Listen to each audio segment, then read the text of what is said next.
Two leading stories this Friday night, new legal charges in the special counsel's Russia investigation as President Trump stirs things up in his visit to Britain. We begin with the indictments returned by a federal grand jury in Washington. I would call it the witch hunt. I would call it the rigged witch hunt. While President Trump spent part of his day in Europe condemning the Russia probe, Rod Rosenstein, the Deputy Attorney General of the United States, met cameras back in Washington to announce yet more charges in the investigation.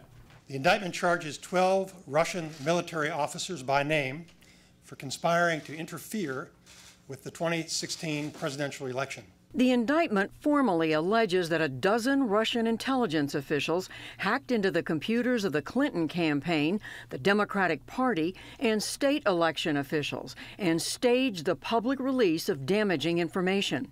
The indictment does not charge that Russians changed the outcome of the election, nor that any Americans knowingly corresponded with Russian officials. We need to work together to hold the perpetrators accountable. When we confront foreign interference in American elections, it's important for us to avoid thinking politically as Republicans or Democrats, and instead to think patriotically as Americans. The announcement comes just 3 days before President Trump is set to meet in Finland one-on-one with Russia's President Vladimir Putin. Today on Capitol Hill, Democrats sharply questioned if that meeting should still take place. Senate Intelligence Vice Chairman Mark Warner. The president and his team are not willing to make the facts of this indictment a top priority of the meeting in Helsinki, then the summit should be canceled. And Adam Schiff, the ranking member of the House Intelligence Committee.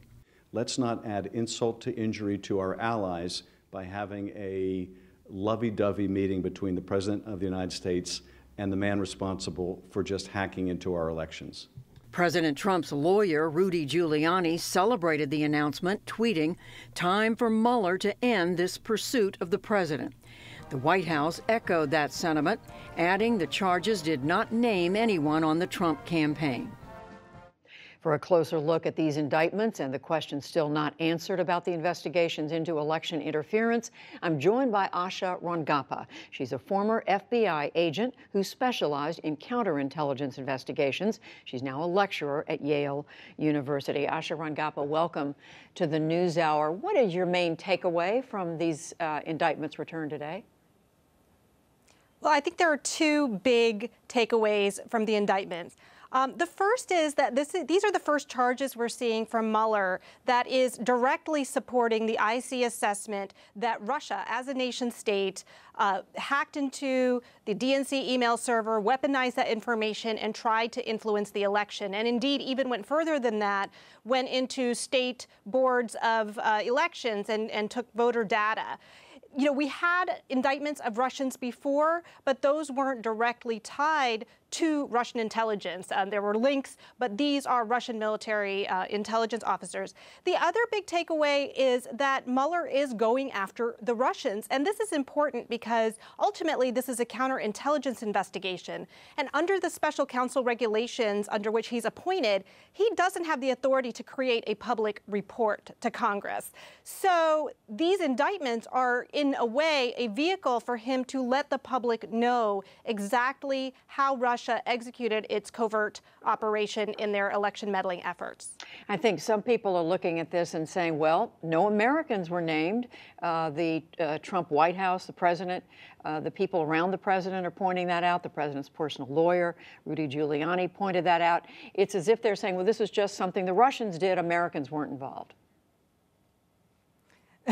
That's true. There aren't Americans directly charged in this indictment. But, Judy, we need to remember that indictments can be superseded, which means they can be amended to include new defendants.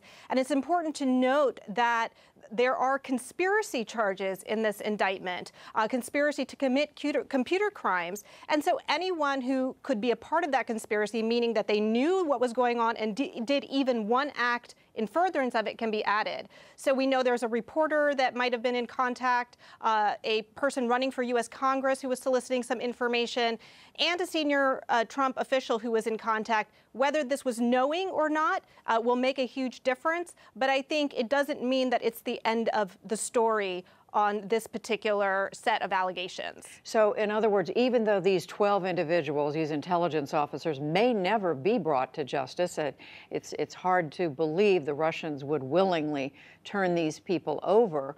You're saying this is still significant. This is absolutely still significant.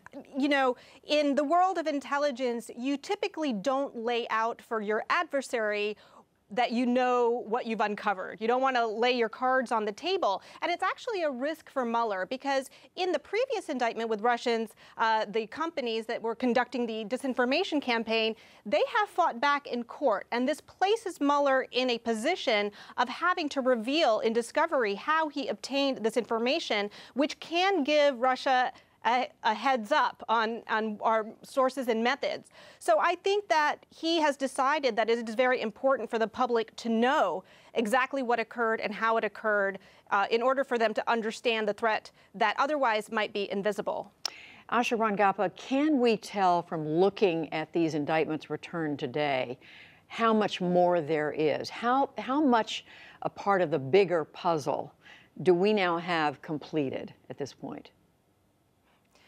So there are several threads to what we've been referring to as Russia's active measures. There's the disinformation campaign, where there have been indictments. There's this hacking effort, which now there are indictments. There may be a campaign finance violations for which there may be indictments. And then I think the question is, again, who was helping the Russians? It would be highly unusual for a foreign intelligence service to be able to execute something in the United States without people on the ground helping them. Now, those could be Russian agents, they could be U.S. persons, but I would be surprised if there weren't other people that were eventually named in assisting or facilitating Russia in helping to carry out what is a very elaborate campaign to meddle in our election. Meaning could be Americans named.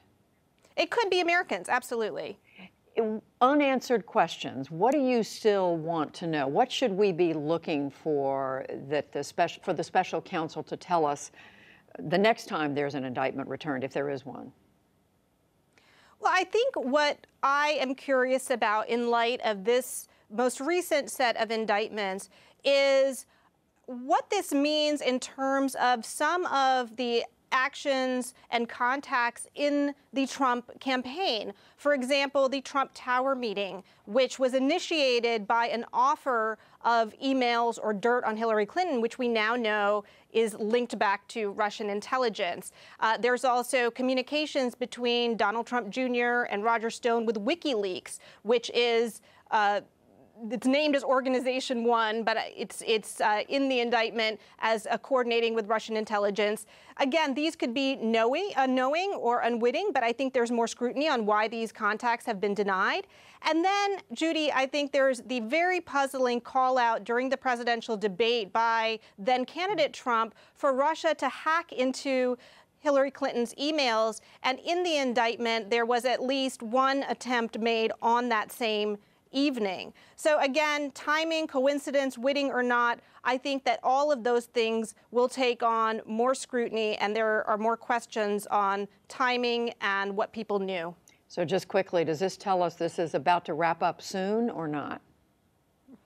I don't think this is close to wrapping up at all. In fact, I think that what this shows is that Mueller is investigating a number of different fronts.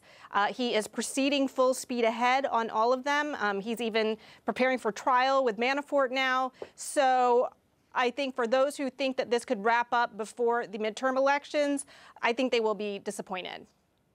Asha Rangappa, we thank you very much. Thank you.